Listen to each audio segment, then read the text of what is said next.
Anteriormente, em nossa série de vídeos sobre a Idade do Ferro, a Síria dominou o Oriente Médio e fez de Israel e Judá estados tributários. Fique agora com a história do fim do Reino do Norte. Bem-vindos ao canal Observatório 7, onde você encontra a história contada sob 7 perspectivas, sendo elas a história, teologia, arqueologia, ciência, antropologia, filosofia e arte. Curta, compartilhe e se inscreva para este e outros vídeos. Acione o sino de notificações para receber avisos dos próximos episódios e confira outros temas em nossas playlists aqui do canal. Uma nota de errata sobre o último vídeo: na verdade, Salmanaser V reinou por 5 anos antes de Sargão II, e durante este período de transição entre os dois governantes se passa a história da queda de Samaria, que contaremos neste vídeo.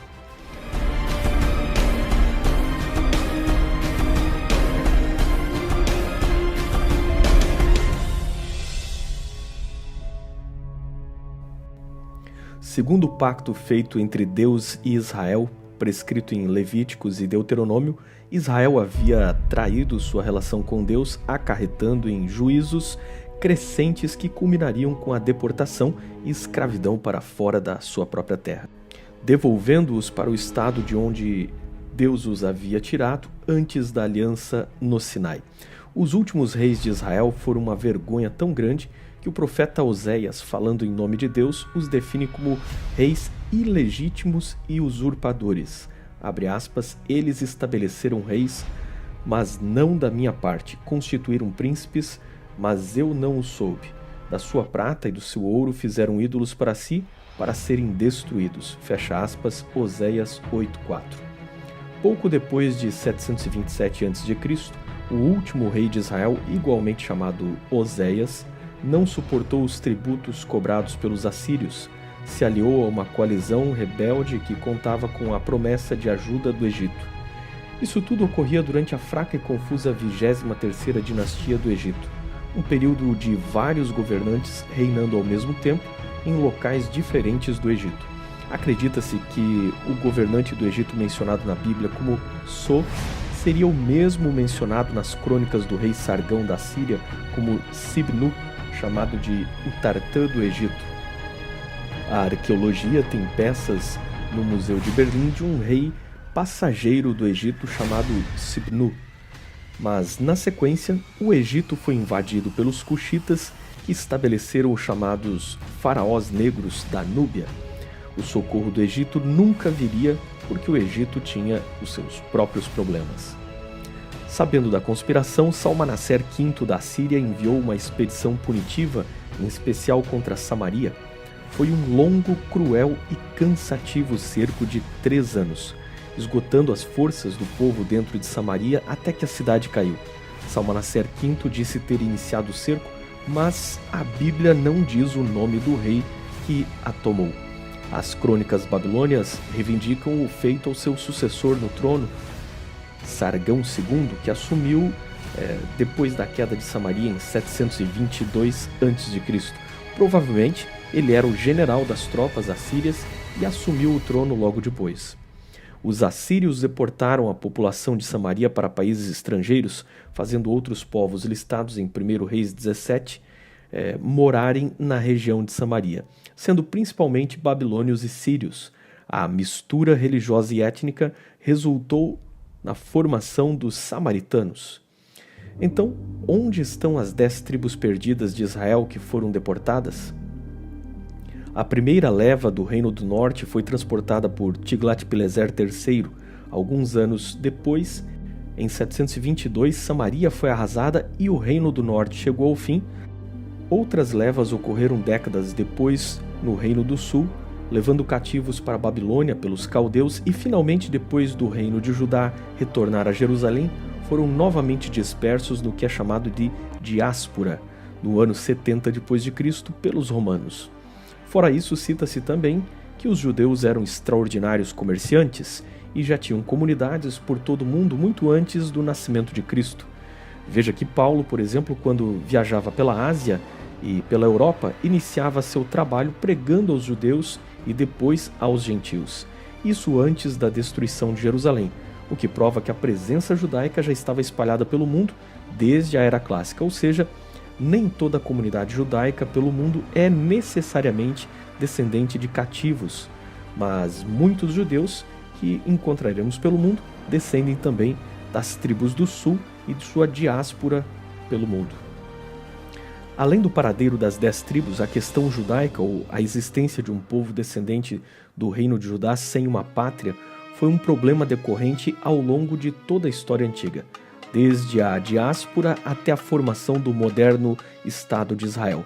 Em 1649, Manasseh ben Israel, um judeu português influente na política europeia, fez um pedido a Oliver Cromwell, que liderava o parlamento da Inglaterra contra o rei Charles I, para permitir a ida dos judeus à Inglaterra num movimento messiânico que uniu interesses com expectativas escatológicas dos cristãos ingleses envolvidos em disputas políticas internas, que acabaram interpretando isso como a volta de Jesus, que a cultura popular da época estimava para 1666, devido a este ser um número associado com o Apocalipse.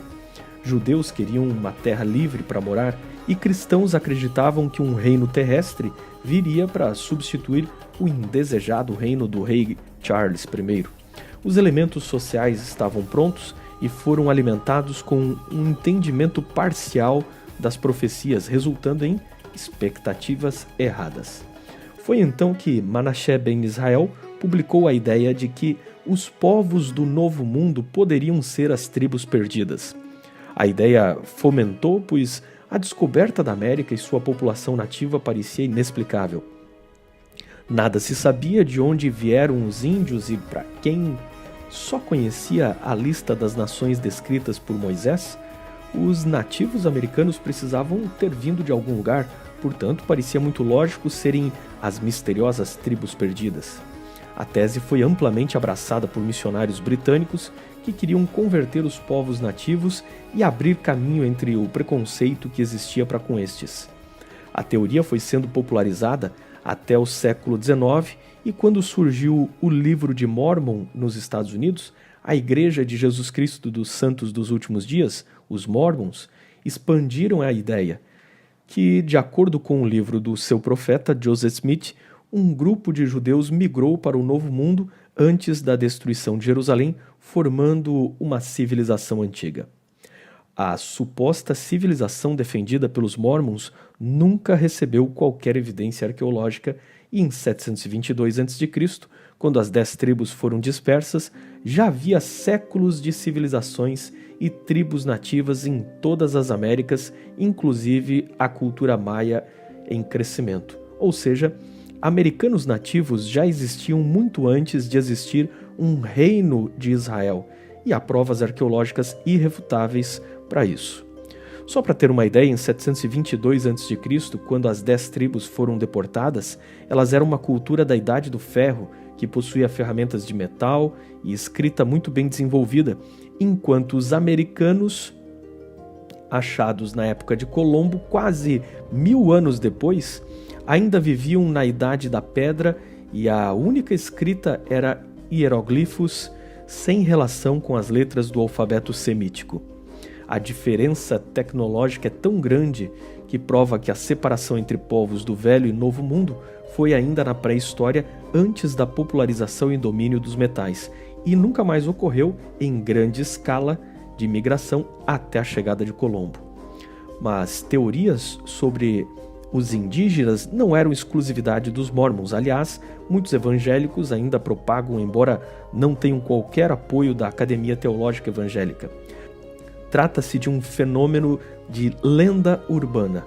Na internet circulam interpretações e leituras bíblicas estapafúrdias, desrespeitando totalmente a hermenêutica protestante, como por exemplo dizer que os mexicanos seriam descendentes de Isacar, descrito profeticamente como jumento de fortes ossos que suporta cargas, e aplicar isso como uma profecia descrevendo os mexicanos que, segundo tais intérpretes, se sujeitam a trabalho servil nos Estados Unidos. Este é um exemplo do desserviço gerador de etnocentrismos e preconceitos que enxameiam as teorias infundadas de pessoas que buscam algumas explicações sem ter qualquer metodologia. O golpe aniquilador na teoria das 10 tribos como indígenas veio quando o mundo moderno descobriu marcadores genéticos que podiam ser mapeados e comparados. Os testes mostraram que as mais diferentes tribos nativas americanas descendem de caçadores nômades que migraram a partir da Sibéria, com quem partilham muitos hábitos e religião além do DNA. Caso existisse uma ancestralidade semita no sangue indígena, ela seria detectada, mas não há nada de um no DNA do outro. Mas esta não foi a única teoria. Alguns destes ingleses também desenvolveram uma teoria de que eles próprios seriam as tribos perdidas, descendentes dos povos citas e cimérios, que vizinharam com as tribos perdidas durante o cativeiro nas fronteiras da Assíria. Este engenhoso malabarismo de verdade e mentiras foi popularizado no século XX por Herbert W. Armstrong, um fundador da Igreja de Deus Mundial, que espalhou a teoria de que o sucesso do Império Britânico e a prosperidade dos Estados Unidos se devia ao fato de que os anglos recebiam as bênçãos de Israel. Mas apesar dos citas da Ásia e os germânicos e celtas da Europa terem ancestrais comuns, os indo-europeus, ancestrais dos citas que viveram vizinhos da Síria, foram para a Europa por volta do 2º milênio antes de Cristo ou antes. E quando Samaria caiu, celtas e proto-germânicos já estavam por toda a Europa. Eis o exemplo de como o desejo de pertencer a uma suposta bênção e justificar a sua própria história e poder leva pessoas a lerem o que querem e não o que o texto diz. E seu desconhecimento de história leva a anacronismos diversos tentando reconstruir o passado. E o mesmo problema ocorrido neste caso com os brancos ocorre em outros povos ao tentar justificar sua história. Vitórias e injustiças por meio de apropriação de profecias clássicas que só dizem respeito a Israel em um momento específico de sua história antiga. Algumas comunidades judaicas africanas podem realmente ser descendentes de judeus de Judá, e sabemos que muitos foram para a África depois do ano 70 d.C., mas isso também não quer dizer que todos os africanos são os verdadeiros hebreus. A África já estava muito bem povoada quando algumas colônias judaicas chegaram por lá. Mais uma vez, textos da Bíblia falando sobre a deportação ou a escravidão são encaixados na história dos escravos levados para o Novo Mundo, tentando identificar africanos escravizados como a tribo de Judá. Muitas vezes ideologias políticas e sociais se apoderam destas teorias e criam narrativas embaladas pela comoção social de injustiças cometidas no passado. Mas as injustiças cometidas com determinados povos, ainda assim, não tornam verdade determinada teoria, coisas que nem ocorreram na história dos judeus e nem estavam preditas na Bíblia. Pelo mais que judeus tenham sofrido perseguições e africanos tenham sido injustiçados, judeus nunca viraram os africanos que foram levados escravos para a América. Os africanos já estavam na África muito antes de existir uma tribo de Judá. Tudo isso não passa de devaneios, falta de informação e problemas históricos sociais mal resolvidos que geram uma leitura totalmente tendenciosa de textos alinhados a gosto e totalmente fora do contexto. Algumas tribos africanas de lugares como África do Sul, Gana, Nigéria, Sudão e Etiópia reclamam ser as tribos perdidas, mas como vimos na história, quando Samaria foi destruída em 722 a.C., os assírios deportaram Israel para a própria Assíria. E neste momento, assírios eram inimigos do Egito, portanto, os cativos nunca seriam levados para a África, cuja porta de entrada era o próprio Egito. Os Beta-Israel ou judeus etíopes, por exemplo, provaram ter traços judeus em seu DNA, mas o rastreamento genético estimou a ancestralidade dentro da era cristã muito distante da destruição de Samaria, 1000 anos antes. Ou seja, os Beta-Israel podem ser uma comunidade que tem alguns ancestrais judeus, mas não são das 10 tribos. Em 1973, muitos rabinos reconheceram os Beta-Israel como judeus, mas ninguém os identificou como uma das 10 tribos. Lembrando que definir quem é judeu cabe muito mais ao próprio judaísmo do que aos evangélicos e todos aqueles que querem reclamar sua ancestralidade. Devem se reportar a testes de DNA e não a aparência física ou sobrenomes que podem ser apropriados com o tempo. Seria óbvio procurar as 10 tribos perto do Oriente Médio. O povo Pashtun do Afeganistão tem tradições de que pertenceriam às tribos perdidas de Israel. Segundo os islâmicos da região, esta tradição foi divulgada por volta do século XVII, mas o DNA não parece indicar o mesmo. Também há judeus assírios e judeus da Caxemira que reclamam o mesmo. Uma comunidade judaica na Índia reclamou a ancestralidade das 10 tribos.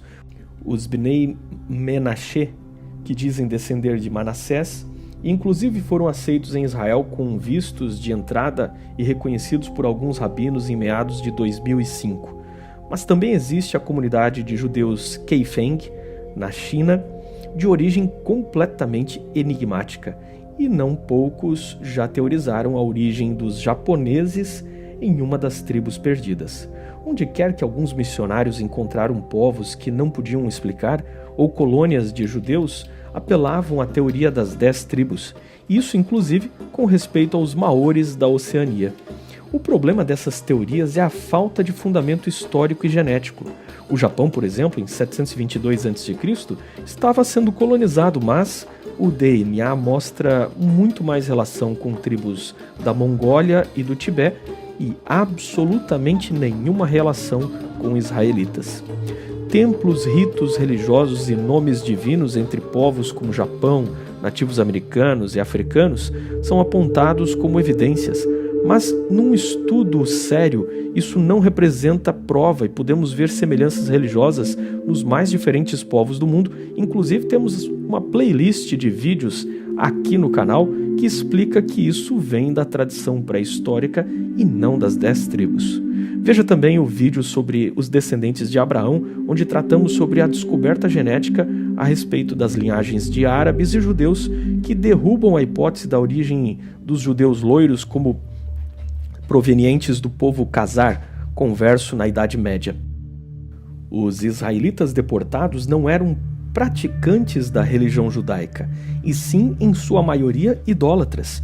Dizer que religiões de nativos americanos, africanos ou japoneses guardam memórias dos ritos hebreus através deles é ir contra o que a Bíblia diz que foi o motivo da deportação dos israelitas. Na verdade, na Bíblia nunca encontramos o termo tribos perdidas e muitos teólogos consideram que elas nunca estiveram de fato com um paradeiro desconhecido e que dentre elas Deus preservou seu remanescente já nos dias da história bíblica. Em 2 Crônicas 10, 16 a 17, Roboão reinou sobre eles, que assim como benjamitas e levitas passaram a ser chamados de judeus. 2 Crônicas 11, 16 a 17 fala de todo Israel, e 2 Crônicas 11, 16 e 17 diz que os leais a Deus de todas as tribos desceram a Jerusalém.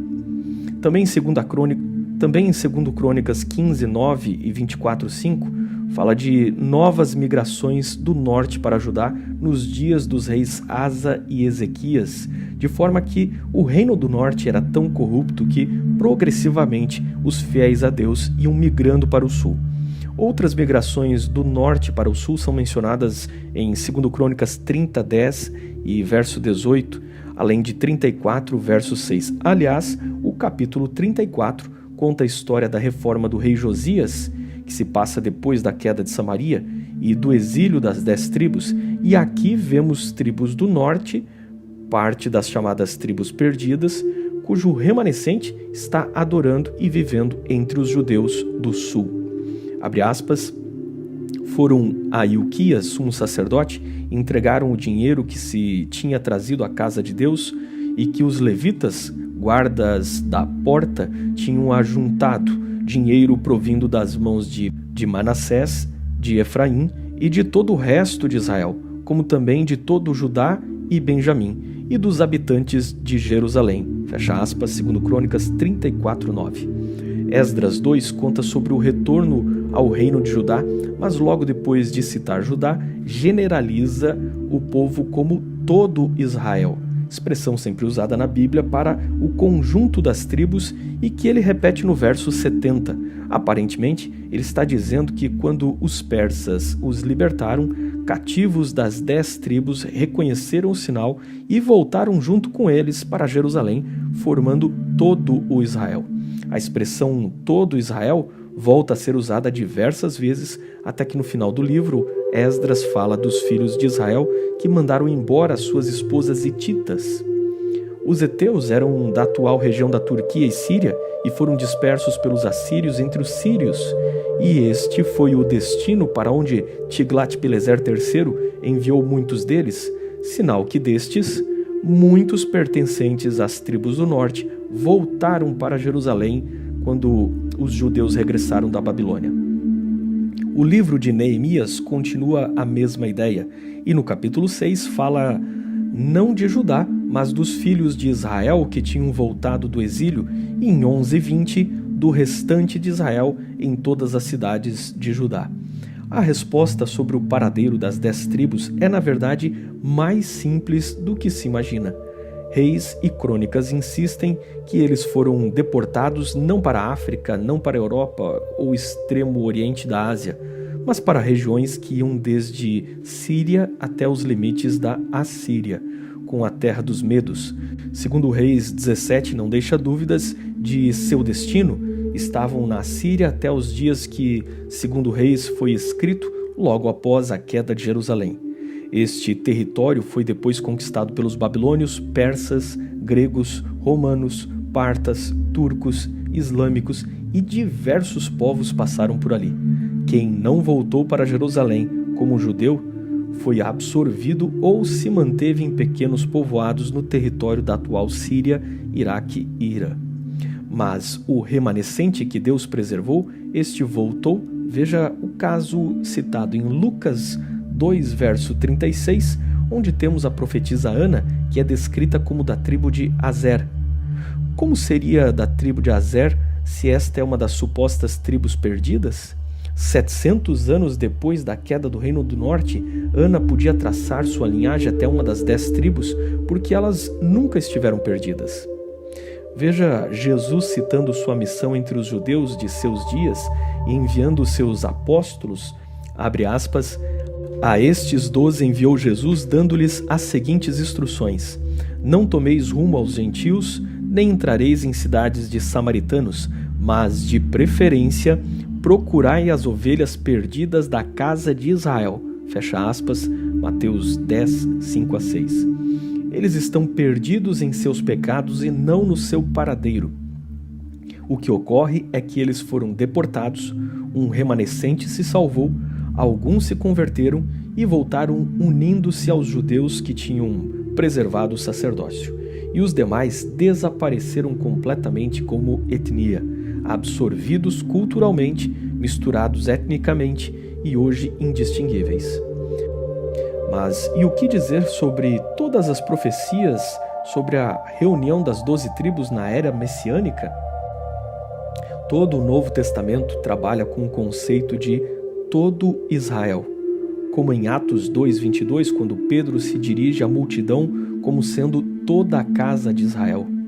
Paulo também usou o termo varões israelitas nos capítulos 13, 21 e 28 de Atos. E por fim, Tiago escreve sua carta às 12 tribos na dispersão.